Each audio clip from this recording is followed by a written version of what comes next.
Olá a todos, hoje temos aqui uma convidada muito especial para este novo vídeo para o podcast Mais e Coisas.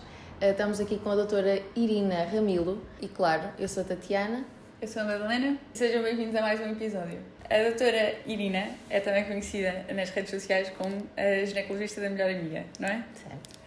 Doutora, como é que começou este projeto? O que é que faz? Olha, o projeto surgiu por acaso. Foi uma doente minha, que já não via há algum tempo, já tinha ido viver para o Porto, mas tinha feito uma página sobre abortamento, portanto, e sobre gravidez ectópica. E na altura convidou-me, porque já tinha uma enfermeira, já tinha uma nutricionista e queria uma ginecologista obstetra que falasse um bocadinho sobre gravidez ectópica. Na altura eu disse-lhe que tudo bem, mas que não tinha uma página de Instagram e, portanto, se as pessoas me fossem procurar era um bocadinho mais difícil. E pronto, olha, surgiu assim, comecei a falar sobre gravidez ectópica para a página dela e achei que fazia sentido que as pessoas não fossem procurar a minha página pessoal. Então criei uma página. Na altura pensei depois num nome que faria sentido e na altura a ginecologista da melhor amiga fazia sentido porque há sempre as amigas ou a família que acaba por eu seguir e ser a amiga que recomenda e vem à minha consulta e fazia todo o sentido. Ótimo. E começou a partir daí? Pois começou a partir daí e na altura já tinha algumas pessoas que eram amigas de amigas, depois foi passar a palavra.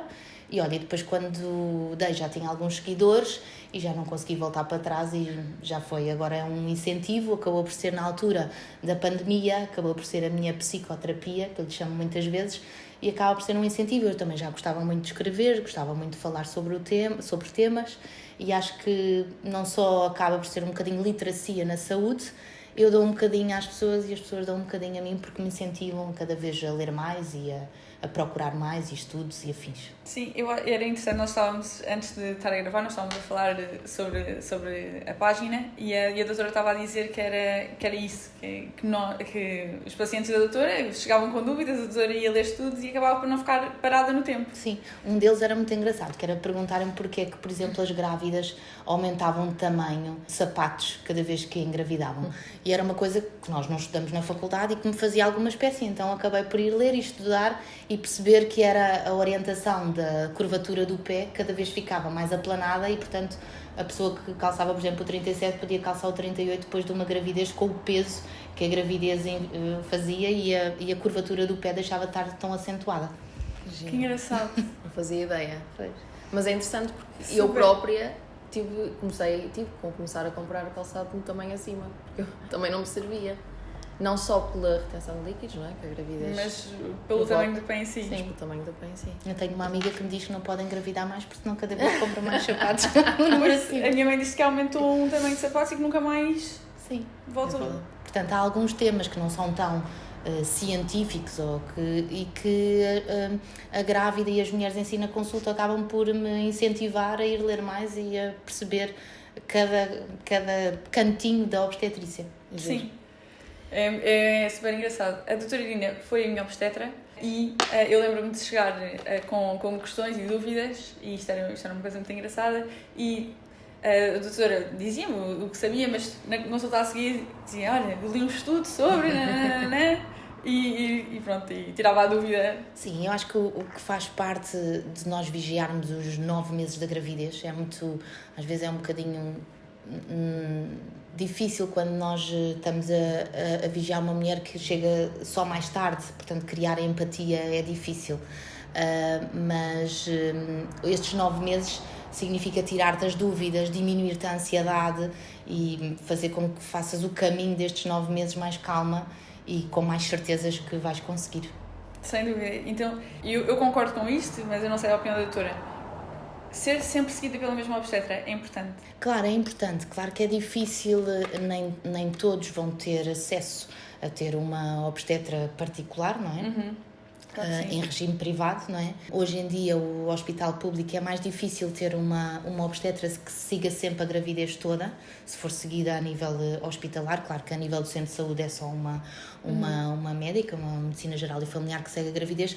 No hospital pode ser um bocadinho mais difícil porque nem sempre é a mesma obstetra, tendencialmente se tenta, mas com a dificuldade hoje em dia que há dos profissionais de saúde até a nível do público pode ser um bocadinho mais difícil. Sim. Mas acho que é a grande vantagem nesse caso. Claro que nós também sermos vigiados por outro tipo de médico e mudarmos a consulta, também vemos outras perspectivas e também vamos conhecer a equipa, que podemos conhecer um bocadinho mais da equipa que nos pode seguir, porque no público nem sempre é a pessoa que nos segue na gravidez que nos vai fazer o parto, não é? Então conhecer a equipa e outras pessoas também pode ser vantajoso de alguma maneira.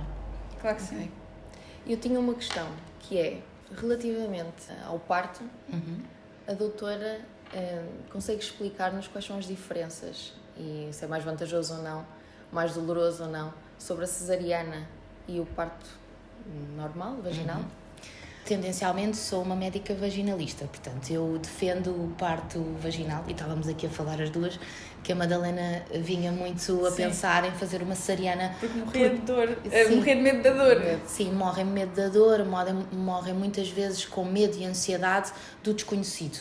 E que uma cesariana acaba por ser um ambiente mais controlado, a pessoa sabe que faz cesariana e acaba por ser pouco tempo, não é? Não é uma expectativa de horas em termos de um parto vaginal. Mas não deixa de ser uma cirurgia, uma grande cirurgia abdominal que vai ter os seus riscos anestésicos, vai ter os seus riscos obstétricos e, portanto, não deve ser de ânimo leve decidir uma cesariana. Eu acho que a mulher deve ter o direito de escolher qual é o tipo de parto e, tendencialmente, quando tenho uma mulher que me diz eu quero uma cesariana, tentamos ver riscos, benefícios e explicar tudo o que podemos pôr àquela mulher, não é? Claro que, tendencialmente, eu digo sempre que nós podemos não escolher um caminho de uma cesariana eletiva, podemos escolher um caminho de tentativa de parto vaginal e se a alguma altura do trabalho de parto a mulher não se sentir confortável, não se sentir à vontade e quiser mudar o caminho, acho que faz todo o sentido. Claro.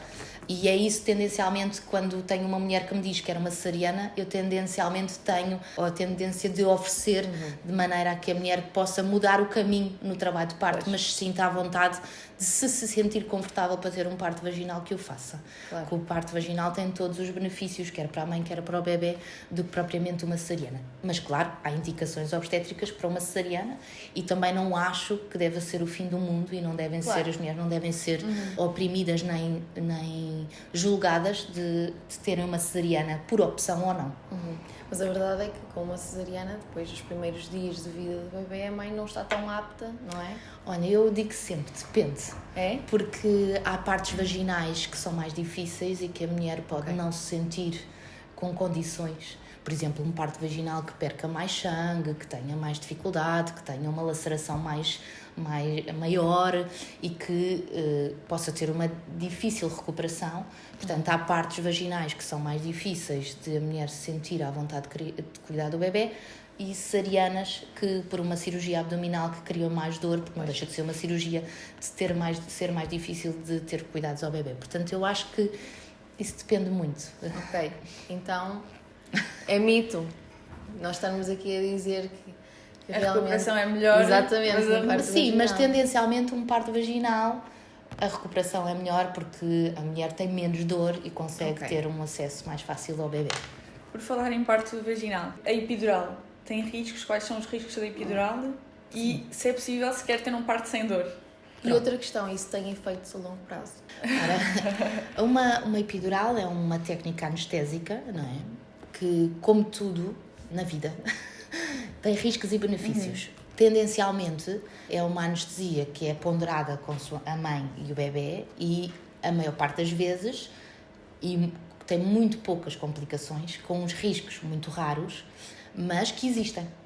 Mas, tendencialmente, é uma técnica anestésica que deixa a mulher com menos dor, com aquela pausa que às vezes é necessária no trabalho de parto, se for a opção da mulher, claro, porque isto é uma opção, não tem necessariamente da mulher fazer a epidural, Claro. e deixa a mulher com mobilidade e poder fazer a deambulação e fazer o seu trabalho de parto, porque não é deitada de parto, é trabalho de parto. De maneira a conseguir fazer isto tudo com menos dor, com menos capacidade, porque às vezes o ter menos dor nós temos mais capacidade de ter discernimento de fazer o que nós achamos que devemos fazer, o que nos dizem para fazermos e conseguirmos ter um parto mais feliz, na minha opinião. Tem riscos, não é? E também tem complicações que são raras. Pode haver, por exemplo, dor de cabeça, que normalmente é ligeira e limitada e autolimitada, portanto acaba por passar. Claro que depois, raramente, mas pode acontecer complicações neurológicas, nomeadamente hematomas, que é sangue à volta da epidural, ou eventualmente até infecções. Por isso a necessidade da mulher fazer a coagulação antes, no terceiro trimestre, de saber que não está infectada e que não há febre, para diminuir esses riscos. Mas as complicações são muito raras, mas existem, como qualquer técnica anestésica ou qualquer técnica cirúrgica que existe. Tudo na vida tem riscos e benefícios, não é? Claro que sim. Mas há outras técnicas, não é? Também temos outras técnicas, como não é epidural, na tentativa de diminuir a dor, nomeadamente técnicas de ambiente, de quente, não é? De poder fazer banhos, de ter luz que ajude, técnicas até, algumas também com alguma técnica também anestésica, como é o caso do TENS, que são uns choquezinhos que se fazem nas costas, de maneira a dirigir a dor da mulher não tão focalizada. Existem outras técnicas que não só a epidural, que nos podem ajudar nesse sentido.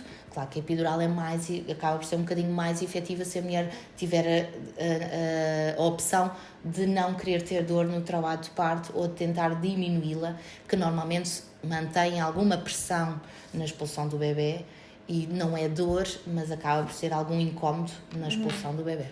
Mas e a longo prazo? A epidural tem efeitos? A longo prazo, olha, há um mito, por exemplo, a longo prazo, que é por exemplo, queda do cabelo, que é um mito em relação à epidural que faz queda do cabelo. Mas a queda do cabelo efetivamente acontece. Mas há muitas vezes quem a liga à técnica da epidural, que não está relacionado. Existem muitos mitos, claro que se a longo prazo, o que é que isso pode trazer? No caso de existir alguma complicação neurológica, pode ter alguma sequela, claro, em termos de futuro, não é? Mas não deixa de ser uma complicação muito rara. É giro, porque normalmente as pessoas atribuem, por exemplo, quando as pessoas estão com cérebro de mãe, é por causa da epidural, porque não se lembram bem das coisas. Depois... Eu digo sempre que a grávida tem o tico e o teco, não é? Na gravidez vai perdendo o tico, não é? Fica só com o teco. E depois a amamentação perde o teco. Acho que é mais isso. Do que propriamente associá-la a uma complicação da epidural. Tem a ver com tudo, com as alterações hormonais, as alterações físicas, o cansaço, a falta de sono, a amamentação, a dedicação a outro ser, que faz com que nós tenhamos mais dificuldade em termos de concentração e de memória, não é? Exato. Então, é possível ter um parto sem dor? Eu sou a prova viva disso. Eu já estava a duvidar de mim, toda a gente dizia... Eu aqui excluo-me desta parte da conversa. Mas agora, o interessante é tentarmos perceber, então, o porquê de... Eu até estar em trabalho de parto, eu não sabia que era possível ter um parto sem dor. Porquê é que as pessoas não sabem isto? Como é que não há esta informação? Quer dizer, as pessoas acabam por ter essa informação. Claro que hoje em dia também há uma grande mobilização na tentativa de ter um parto natural, ou seja, um parto com o mínimo de intervenção médica ou medicalizada. E quando tu optas por fazer um parto com epidural, esse parto natural está excluído, não é? Claro. Porque já há uma técnica anestésica associada e que, portanto, todos os outros condicionantes estão alterados e que naturalmente já não é esse o caminho. Não acho que as pessoas não estejam informadas que há uma técnica epidural que pode lhes tirar a dor e que podem ter um parto. Acho que até a maioria das pessoas está nesse sentido de saber que pode recorrer a uma epidural. Eu, pelo menos, claro que sou um bocadinho enviosada pelas grávidas que vejo, não é? E que vigio, mas maioritariamente as minhas grávidas querem fazer uma técnica epidural e querem não ter dor associada ao parto. Eu acho que as redes sociais, e aqui falo para mim, se calhar tiveram uma influência negativa, porque eu ouvi tantos relatos de parto antes de ter uma bebé, que eu estava a morrer de medo, porque eu achava que eu ia... Mas efetivamente muitas Sartas. mulheres passam por Olha, efetivamente eu acho que durante a nossa vida toda não há uma mulher que tenha não ouvido um relato de um parto, não é? Independentemente das redes sociais. Portanto, nós na nossa vida desde pequeninas ouvimos o parto e ouvimos relatos, mesmo que não seja dirigidos a nós diretamente, acabamos por ouvir um relato de um parto. Sim. Que um parto, independentemente disso, acaba por ser... Pode ser de alguma maneira, um parto pode ser de alguma maneira violento, não é? É um acontecimento animalesco, não é? E, portanto, acaba por poder ser um bocadinho violento. E então não há ninguém que não tenha esse... Aliás, a maior parte das pessoas acaba por dizer as coisas negativas que tem na vida e não acaba por não falar das positivas. Exato. Portanto, raramente as pessoas acabam por falar de um parto que foi super feliz, não é? Até por se sentirem de alguma maneira... abençoadas por o terem tido, não é? Sim. E por isso eu acho que tem a ver com isso. As redes sociais, acho que têm um grande benefício em literacia da saúde, portanto, Sim, mas hoje em dia nas redes sociais tu basta vês uma personal trainer, vês uma nutricionista a falar de um parto. E eu acho que isso, ou seja, ou vejo uma influencer, não é? A falar de um parto ou a dar opiniões, e isso também é uma coisa que me fez estar presente nas redes sociais, porque acho que não faz sentido alguém falar de uma coisa que depois acaba por não ter o conhecimento científico e as pessoas andaram a estudar para isso, não é? Claro. Portanto, eu não me vou pôr a falar de tintas de cabelo ou, por exemplo, de exercício na gravidez, que eu acho que devo dirigir. Eu não trabalho sozinha. Há uma equipa multidisciplinar, há o fisioterapeuta, há o nutricionista, há o endocrinologista, percebes? E hoje em dia nas redes sociais é muito fácil, vais ao Dr. Google e tu sabes porque os miúdos podem fazer um trabalho, vão ao Dr. Google, fazem, juntam tudo e está feito o trabalho, e hoje em dia há trabalhos até feitos na internet, portanto é muito fácil falar de obstetrícia. Além disso, que eu acho que a obstetrícia acaba por ser um negócio, por isso é que se criam tantas profissões à volta que não existiam, não é? Verdade. De maneira a que acaba por ser um negócio e que permite esse crescimento. Sim. Eu acho que a presença nas redes sociais é para haver uma rede social de bom senso no meio. Eu acho que o meio termo na vida é sempre uma boa opção. De maneira, mas eu própria tenho grávidas que já tinham sido seguidas por mim e numa segunda gravidez estão em pânico porque têm um aporte de rede social que cresceu muito mais e que lhes dá muita informação. Nem sempre boa, nem sempre dirigida, mas eu própria, que estou no conhecimento, às vezes leio 2 vezes as coisas que leio. Claro. A pensar, eu não estou a ver o que está escrito, vou ler outra vez, não é? E fico incrédula. Portanto, eu percebo, se eu própria tenho conhecimento e consigo filtrar, imagina alguém que não tenha, fazer esta filtragem é difícil. E, portanto, tenho muitas grávidas que acabam por excluir algumas páginas e deixar de ir às redes sociais para não criar esta ansiedade. Portanto, eu acho que o benefício da rede social é dar informação, escolher caminhos, mas eu percebo que a filtragem às vezes seja difícil e que às vezes cria um bocadinho mais de ansiedade e de falsas expectativas e de ambições que depois podem... Eu acho que sempre quando nós temos expectativas muito altas, a capacidade de falha é muito maior. Sim, É verdade. é verdade. E para quem não tem esse conhecimento, é difícil filtrar o que é verídico e o que é que não é, não é? E Madalena, tu és um exemplo que tinhas muito mais expectativas, não é? E, portanto, todas as coisas que foste aportando foram-se tornando positivas para ti. Sem dúvida. Não é? Tudo.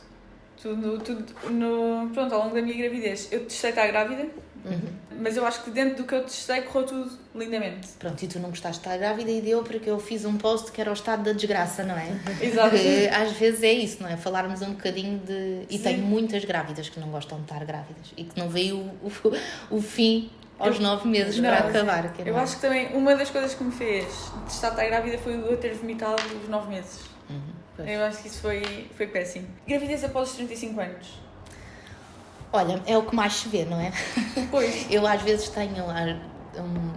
Estava de urgência e vi uma rapariga que tinha 22 anos e disse: mas eu estou grávida, eu sou adolescente, eu não posso estar grávida. Eu disse-lhe: esta é a altura ideal para tu estás grávida, não é? A sociedade foi empurrando as mulheres a cada vez fosse por parte profissional, por segundos relacionamentos, por relacionamentos mais tardios, por haver técnicas de procriação medicamente assistida, portanto foram tornando cada vez mais a gravidez quase para um segundo plano, para estar uma altura ideal para se engravidar, e nunca há uma altura ideal na vida quase para se engravidar, não é? Então foram cada vez mais levando as mulheres para o extremo da idade, e cada vez mais vemos mulheres com 35 anos grávidas. Depois, claro que depois ainda temos mais o extremo, não é? Porque as técnicas de procriação médica assistida fazem com que a mulher já possa estar na menopausa e possa engravidar na mesma, não é? Ok. Portanto, depois há aquela falsa ideia de Cláudia Raia grávida aos 52 ou 53 anos e que é espontâneo, que nem sempre é, portanto, tem estas técnicas, não é? Depois, torna um bocadinho, foi desmistificando e foi diluindo o nosso limite de gravidez, que a gravidez aos 35 anos era maternidade tardia, portanto era uma gravidez de alto risco, não é? Sabemos que é uma gravidez de alto risco por estar num extremo da idade, mas não é naturalmente uma gravidez de risco de capacidade, eu tenho incapacidade para o trabalho, eu vou deixar de trabalhar porque tenho uma gravidez de risco. Exato. Não.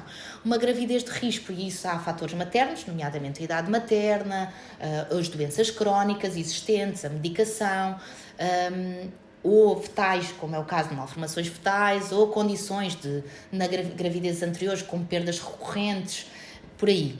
Isso implica que é uma gravidez de risco, implica que possa precisar de uma equipa multidisciplinar, que possa precisar de um tratamento, uma proposta terapêutica individualizada, organizada, um tipo de vigilância materno-fetal diferente do que é protocolado de uma gravidez de baixo risco, mas é isso, não implica naturalmente que a mulher tenha uma gravidez mais complicada. Implica que a mulher tenha uma gravidez mais organizada e com mais vigilância, com mais cuidados. Cuidados dirigidos àquela mulher e à patologia ou ao que indica que ela tem uma gravidez de risco, não necessariamente que tenha uma gravidez que implique, por exemplo, deixar de trabalhar. Exato, ou afins, que é diferente. Ok. Por acaso eu tinha ideia de que as grávidas acima dos 35 anos tinham que Exato. Quase estar em repouso total. Não, hoje em dia tu tens gravidezes, a maior parte dos estudos mostra, mesmo as grávidas acima dos 35 anos, em termos de complicações, são quase tão semelhantes como uma grávida mais jovem. São mais vigiadas, não implicam que tenham gravidezes mais vigiadas. Sabemos que há mais risco de abortamento, mais risco de anomalias cromossómicas associadas à idade materna. Sabemos que pode haver mais malformações fetais. Normalmente há mais doença crónica e que tem que ser vigiada e que tem que ser controlada, e portanto com mais doença crónica pode ter mais complicações no parto, nomeadamente uma pré-eclâmpsia, problemas associados à tensão alta, à diabetes com bebés maiores, até maior risco de cesariana, mas a maioria dos estudos até mostra que é muito semelhante uma gravidez jovem e uma gravidez com idade materna mais tardia, porque também são mais vigiadas, portanto mais controladas. À luz de uns últimos vídeos que nós fizemos para o nosso podcast com a Marisa, nós recebemos imensas mensagens de mães que passaram pela mesma experiência ou que estão em vias de... E há alguma maneira de nós sabermos se vamos ter um parto prematuro? Um bebê prematuro? É possível termos... Eu acho que a grande vantagem dos podcasts e do vosso podcast é chamar a atenção, não é? E eu assisti ao podcast da Marisa e já sabia o que lhe tinha acontecido, não é? Acaba por ajudar, não é? As pessoas não se sentirem que estão sozinhas. Em relação ao risco de parto prematuro é muito variável, ou seja, se nós tivermos uma hipertensão de base crónica ou uma diabetes estacional, sabemos que temos maior risco de um parto prematuro, porque, por exemplo, podemos ter bebés com restrição de crescimento fetal e que chega a uma altura em que é melhor nascerem do que ficarem lá dentro porque não se estão a desenvolver dentro do inútero. Mas também há questões. Se tivermos, por exemplo, uma mulher que já teve partos prematuros, nós sabemos que há maior risco de ter um parto prematuro, portanto estamos mais atentos. Mas também há mulheres que entram em trabalho de parto prematuro sem nada que o indicasse para tal. Portanto, nem sempre conseguimos controlar tudo, mas por isso é que é necessária a vigilância, e nós mantemos a vigilância mensal e seguida. Depois é muito variável, porque em termos de risco de parto prematuro há tantas coisas que podem levar ao risco. Pois. Por exemplo, até nós fazermos uma ecografia de primeiro trimestre, diz lá, em termos de risco de primeiro trimestre, diz lá se a mulher tem maior risco de ter um parto prematuro antes das 37 semanas ou não, e mostra. Ok. Portanto, pode-nos ajudar em que aquela mulher tem o maior risco. Não quer dizer que aconteça, mas ajuda-nos a estar mais atentos a esta questão. Pois, porque é importante nós termos Sim. essa atenção, não é? E as mães terem essa atenção, porque muitas vezes não, por causa da falta de informação, as coisas E acabam nós temos a vantagem de vivermos num país, não é? Que se tivermos um bebê que nasce às 28 semanas, a taxa de sobrevivência é enorme. O problema do parto prematuro é a nível mundial, que se nós tivermos em África um bebê com 28 semanas, a probabilidade de sobreviver é muito pouca, não é? Sim. Portanto, tem a ver mais com isso, não é? Não Claro. Infelizmente a medicina avançou muito e a questão da neonatologia avançou muito de maneira a conseguirmos hoje em dia até bebés com 23, 24 semanas a sobreviver. Claro que acabam por ter algumas sequelas, podem ter, mas com uma taxa de sobrevivência grande. Isso é incrível. Isso é incrível mesmo. É praticamente metade da gravidez. Exato. Sexo durante a gravidez e no pós-parto. Alguma recomendação, alguma coisa que devemos ter cuidado? Não devemos evitar? Devemos fazer?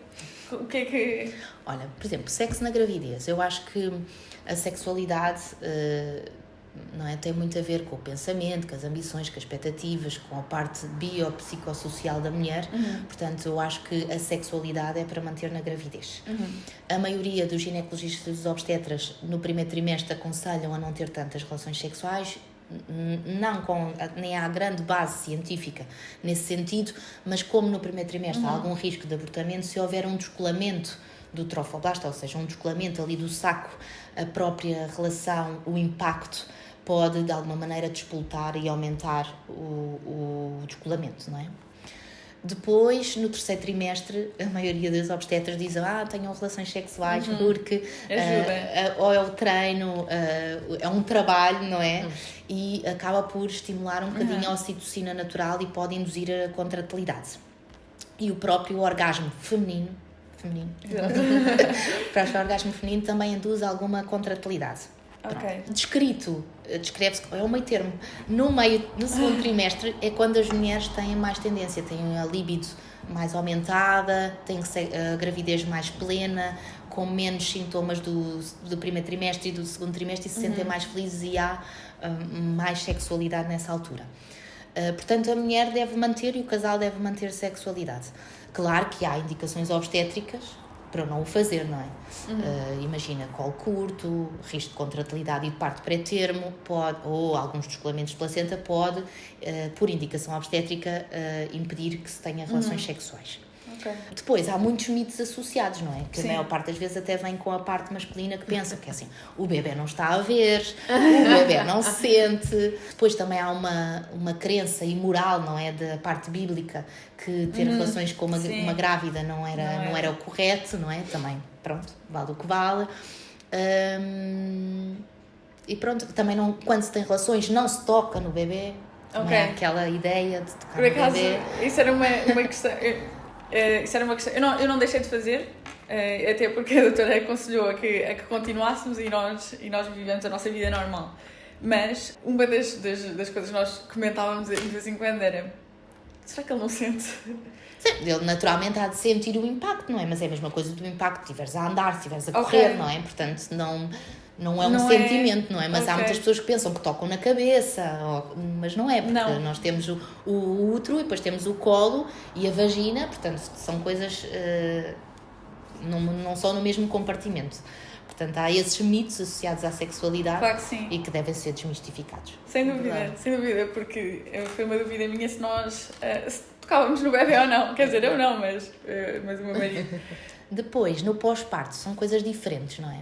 Também vai depender do tipo de parto, não é? Se tivermos um parto que foi vaginal, às vezes existem lacerações que implicam que normalmente nós o que dizemos é instituir normalmente as relações sexuais após as 4 a 6 semanas, portanto após a consulta de revisão pós-parto, para ver se está tudo bem, não é? Depois, há uma falsa ideia, nem toda a gente reinicia a sua vida sexual, há mais um ser, há mais dificuldade em dormir, há uma direção descrita até em termos emocionais da mãe, dirigir-se à cria, não é? E portanto que isso acaba quase por ficar em segundo plano. Não, naturalmente que há pessoas que mantêm a sua vida sexual e o desejo igual, não é? Mas é uma falsa ideia de achar que toda a gente reinicia. É normal, não, se levar o seu tempo é normal. Depois, no pós-parto, há toda uma secura, uma falta de lubrificação que está instituída, quer seja uma cesariana, quer seja um parto vaginal, e portanto devemos melhorar em termos de lubrificação. Às vezes até é preciso usar um lubrificante na expectativa de melhorar a relação sexual. E estávamos a dizer, até na gravidez, por exemplo, a gravidez em termos de sexualidade às vezes implica uma adaptação até do casal, da grávida e do não é, do companheiro, porque há uma barriga, não é? Uma barriga que não há uma certa até originalidade em termos de sexualidade e de coito para o fazer, não é? Mas relativamente à laceração, quanto tempo é que devemos esperar até podemos retomar? É muito variável, porque assim, tu podes ter uma laceração pequena e que te cicatriza muito bem, como podes ter uma laceração maior e que tenha necessidade de ter mais cuidados. Depois, às vezes, nas lacerações há algumas fibroses que acabam por provocar um bocadinho de dor. Portanto, essa consulta de revisão com o obstetra vai permitir dizer, olha, está tudo ok, pode reiniciar a vida sexual ou não. E depois também há as mulheres que ficam com alguma reticência, não é? Porque passou ali um bebê e, portanto, nós ficamos todas diferentes. Nós já deixámos de ser as mesmas, em termos emocionais, físicos, o que seja. Já nunca vamos ser as mesmas. E, inicialmente, é até normal reiniciar a vida sexual e sentir que está qualquer coisa diferente, mas coisas depois normalizam. Por isso, também, às vezes, é importante fazer medicina física e reabilitação pós-parto, até para ajudar se houver essas questões. Nesta sequência, quais são os métodos contraceptivos que a doutora aconselha durante a amamentação e pós-amamentação? E também há aqui uma coisa engraçada, é porque nós, o pós-parto, nós somos muito férteis. É um mito ou é verdade? Quer dizer, depende muito, não é? Porque no pós-parto não necessariamente a mulher fica mais fértil do que noutra altura. É um mito, não é? Até porque a maior parte das vezes, se a mulher amamenta, tem alguma proteção em relação à amamentação. Não 100%, mas acaba por proteger em relação a amamentar, acaba por proteger em relação ao ciclo menstrual reiniciar. Mas não é 100% e por isso há às vezes a necessidade de fazer alguma contracepção hormonal ou não adicional. Eu acho que a contracepção depende muito de nós, portanto eu não posso dizer esta é a ideal. Portanto, a contracepção tal e qual pós-parto ou na vida depende muito da mulher que temos à frente, das expectativas, do que ela quer fazer. Claro que se for em termos hormonais, se estivermos a amamentar, não podemos fazer pílula com estrogénio, nem medicação com estrogénio, temos que fazer um prostativo e isso acaba logo por limitar. Mas há mulheres que preferem manter método de barreira. Aqui a questão de manter métodos naturais no pós-parto é mais difícil, porque não dá para fazer métodos calendários, mucos e temperatura, porque se houver uma amamentação no meio, o ciclo menstrual está interrompido e, portanto, é difícil fazer juntar os métodos naturais, porque eles não devem ser feitos isolados, mas juntos, de maneira a melhorar a eficácia. Portanto, eu não acho que há um método ideal, há um método ideal. Eu sei o que gostava no meu caso, apresento tudo, mas acaba por ser uma escolha da mulher ou do casal em termos de contracepção que deve fazer. Vários métodos que se Vários métodos, dependendo da mulher se amamenta, se não amamenta, que se a amamentação vai condicionar não fazer o estrogénio, mas o resto existe um mundo de contracepção para se poder fazer. Ótimo, é isso. E qual seria o período saudável que a mulher deveria esperar até engravidar novamente? Olha, isso também não há assim, uma data, não há.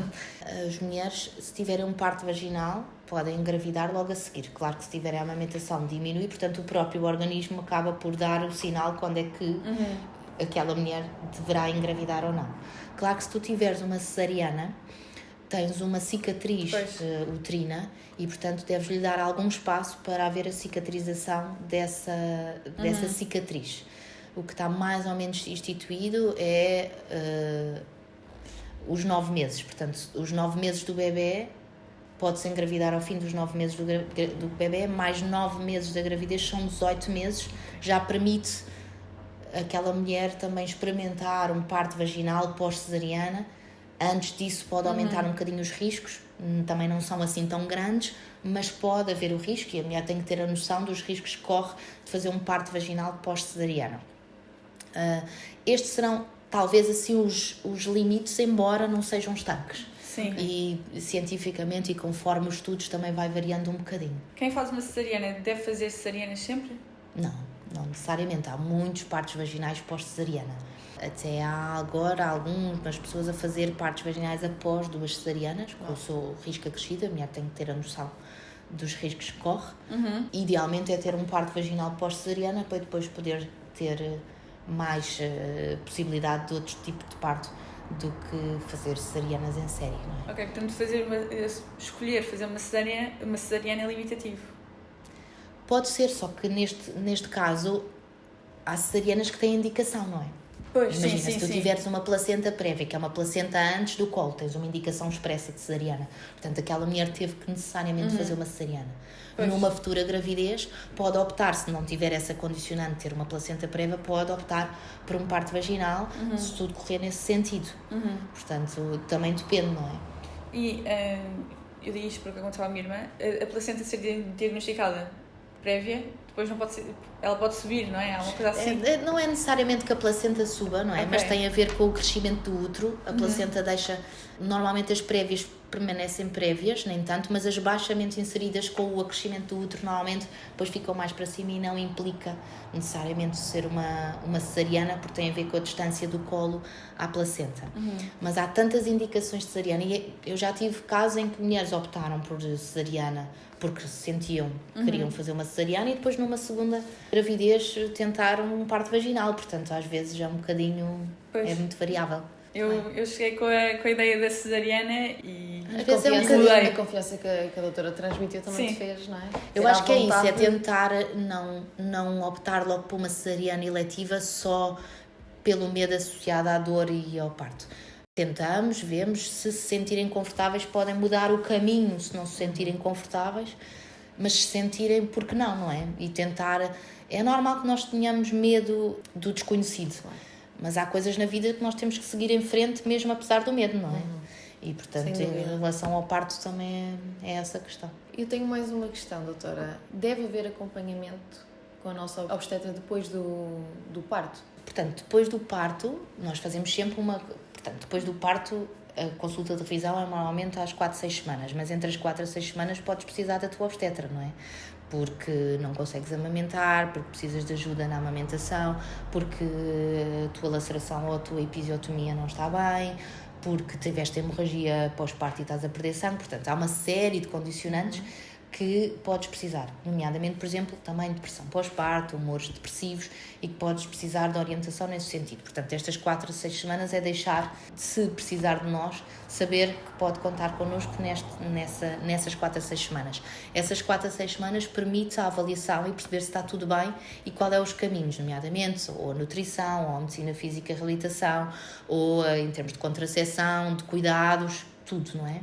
Claro que nós, em termos obstétricos, é difícil seguir tudo, não é? Portanto, por isso é que às vezes uma equipa multidisciplinar e principalmente no pós-parto é importante.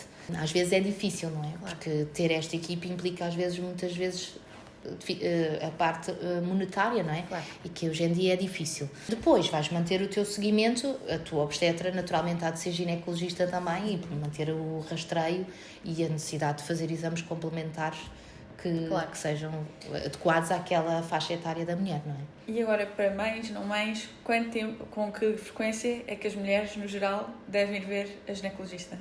Pronto, isso eu acho que nós temos uma grande vantagem em ser mulheres, não é? Porque ao longo da vida temos grandes oportunidades de ir ao médico, não é? Seja quando somos adolescentes e nos surge a menstruação a primeira vez, antes disso já fomos ao pediatra e o pediatra acabou por ter esse acompanhamento todo, depois, eventualmente, quando iniciamos vida sexual, contracepção, quando temos a necessidade de fertilidade e decidimos ficar grávidas, depois na vigilância normal, e aí nós sabemos que temos uma série de rastreios que devemos fazê-los, e depois na menopausa e depois pós-menopausa com todos os sintomas associados. Portanto, em nós enquanto mulheres, que os homens não têm isto, a oportunidade de ser acompanhados por médicos e percebermos alguns fatores de risco e intervenções no estilo de vida, alimentação, exercício, que o médico pode, de alguma maneira, aconselhar aquela mulher e dirigi-la aos carris outra vez, não é? Por isso, em termos de vigilância, com que frequência? Portanto, é muito variável, porque se a mulher for saudável, não pode eventualmente ir uma vez por ano ao ginecologista. Na pandemia, e isso foi pleno, não é? Que o ginecologista acabava quase a ser o médico de família de algumas mulheres, não é? Porque nós acabamos, enquanto ginecologistas, de nos dirigirmos não só à parte ginecológica, mas temos a necessidade de intervir, seja no rastreio do cancro do intestino, uma série de coisas que nós, em termos analíticos, perceber se há algumas doenças de tiroide, de diabetes, e conseguimos intervir, e às vezes o ginecologista é visto muito como um médico que segue a mulher. E em termos de vigilância, talvez uma vez por ano, não é? O rastreio do cancro do colo, do útero, é extremamente importante, e hoje em dia falou-se muito, HPVs e afins, não é? Que permite a detecção, porque o cancro do colo do útero é uma doença que é silenciosa e que acaba por ter uma mortalidade significativa. Portanto, só há capacidade de o detectar numa altura ótima se nós formos ao ginecologista e se fizermos rastreio do cancro do colo do útero, nomeadamente o Papa Nicolau, a citologia, que hoje em dia já se mudou um bocadinho o rastreio, e isso faz muito a detecção do vírus do papiloma humano, que é o HPV, e que nos permite, porque quase 100% dos cancros do colo do útero são provocados pelo HPV, e portanto permite-nos a detecção. Claro que se ele for negativo, precisamos de repeti-lo em 3 a 5 anos, portanto acaba por dar mais espaço em termos de vigilância, que no caso de uma citologia que às vezes implica a avaliação anual. Depois temos a ecografia ginecológica, que não é usada como rastreio, mas acaba por detectar alguns quistos, alguma avaliação do endométrio, patologia, miomas, que nos podem direcionar e perceber se há necessidade ou não. Ora, se a mulher tiver uma patologia, nomeadamente o mioma, precisa de ser vista, não é? Claro. E depois, se tiver sintomas associados, hemorragias, queixas associadas ao mioma, pode ter que ser vista de 6 em 6 meses ou de 4 em 4 meses, não é? Portanto, isso depois altera um bocadinho, não é assim estanque. Idealmente, uma vez por ano ir ao ginecologista. E depois temos o rastreio do cancro de mama, não é? Que também deve ser instituído com a mamografia e a ecografia mamária. Pronto, e essa é assim a grande base. Manter o acompanhamento. Pelo menos uma vez por ano, façam uma visita. É importante, é importante. E doutora, que conselhos é que dá, assim, para quem quer iniciar esta jornada da gravidez? Olha, está a tentar... Eu acho que o mais importante quando nós pensamos em engravidar é fazermos uma consulta pré-concepcional. Planear a gravidez é extremamente importante. Depois dizem, mas porquê planear? O que é que há para planear? Olha, há intervenções, como falámos, de estilo de vida, de alimentação, saber se há doenças crónicas, se precisamos, porque idealmente uma mulher que tem uma doença crónica deve engravidar quando está a doença estabilizada e organizada e medicada nesse sentido. Até a questão de ter síndromes depressivos associados devem estar controlados, porque sabemos que uma gravidez tem maior risco de descontrole dessas doenças depressivas, e no pós-parto ainda mais. Alterar estilos de vida, o sedentarismo, o consumo de bebidas alcoólicas, de tabaco e afins. Portanto, haver necessidade, se há ou não necessidade de vacinação, o que é que nós somos imunes, o que é que não somos imunes, a necessidade de otimizar, porque a gravidez mimetiza uma doença. Portanto, nós quando estamos grávidas estamos quase como se estivéssemos doentes do fígado, doentes do coração, porque temos muitas palpitações, porque temos uma série de coisas que, se nós não estivéssemos grávidas e fizéssemos as análises, tínhamos quase ali uma doença. Portanto, a gravidez mimetiza muito uma doença. Portanto, temos que estar ótimas e saudáveis. A avaliação sistemática e equilibrada é extremamente importante, até para depois também dirigirmos a suplementação ideal àquela mulher e entrar nessa altura da vida de modo ótimo para ter uma gravidez feliz e saudável, que nem todas são. Mas se tivermos uma consulta pré-concepcional ideal e dirigida, provavelmente vamos ter uma gravidez mais saudável. E onde é que podem encontrar? Onde é que podem encontrar a doutora Irina, se quiserem ser seguidos por si? Pronto, seguidos ainda? Todos. Eu trabalho, tenho um hospital público, trabalho no Hospital de Vila Franca, embora lá não faça consulta de obstetrícia, eu faço uma consulta mais de endometriose, que é a especialização depois que fiz.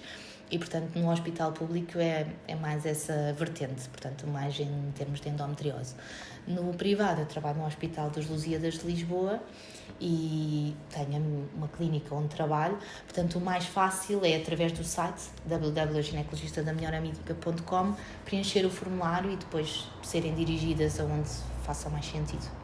Perfeito. Muito obrigada. Obrigada. Obrigada pelo convite. Obrigada a nós. Terminamos assim mais um episódio do nosso podcast. Obrigada por terem ouvido. Obrigada à doutora Irina por ter estado aqui presente. Não se esqueçam de pôr like, de subscreverem e partilhem com os vossos amigos ou família.